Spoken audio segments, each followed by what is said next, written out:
చెప్పండి, ఏమైంది మీ బాబుకి? మా వాడికి చదివింది గుర్తుండేది లేదు సార్. ఆ? చదివింది ఏది గుర్తుండేది లేదు. అప్పుడప్పుడు కడుపు నొప్పి ఏమైనా వస్తుందా? నాకు అర్థం కాలేదు సార్. లేదు సార్. ఓకే. ఓవర్ యాక్షన్ చేస్తా. Over action, over action. ఇటు అంటున్నావు ఏంట్రా? Over action. ఇప్పుడు దీనికి పరిష్కారం ఏంటి సార్? Brain operation. ఎట్ట చేస్తారు సార్ బ్రెయిన్ ఆపరేషన్? ఒక సుత్తి ఎత్తుకుంటాం అనమాట. అట్ట టాపి మరగలేస్తుంది. అట్నే తెల్లగా కనబడుతుంటది మెదడు. దాంట్లో టెక్స్ట్ బుక్లు పెట్టుకుంటే అంతే, మళ్ళీ మర్చిపోరు. అవుద్దని అన్నిసార్లు అడిగారు ఎక్కడికి వెళ్తున్నావు అని. మీకు అసలు ఏం రైట్స్ ఉన్నాయండి మమ్మల్ని ఇడికి తీసుకొచ్చి చంపడానికి? అయితే అన్ని బుక్కులు తెచ్చేస్తాం సార్. కుట్టే కావాలా? అన్ని బుక్కులు తెస్తాను కదా, మళ్ళీ ఎగ్జామ్ ఇంకేదో వచ్చేసినట్టే. ఎంత అవుతుంది సార్ ఆపరేషన్ కి?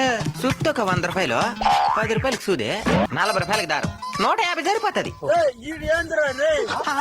Thank you sir.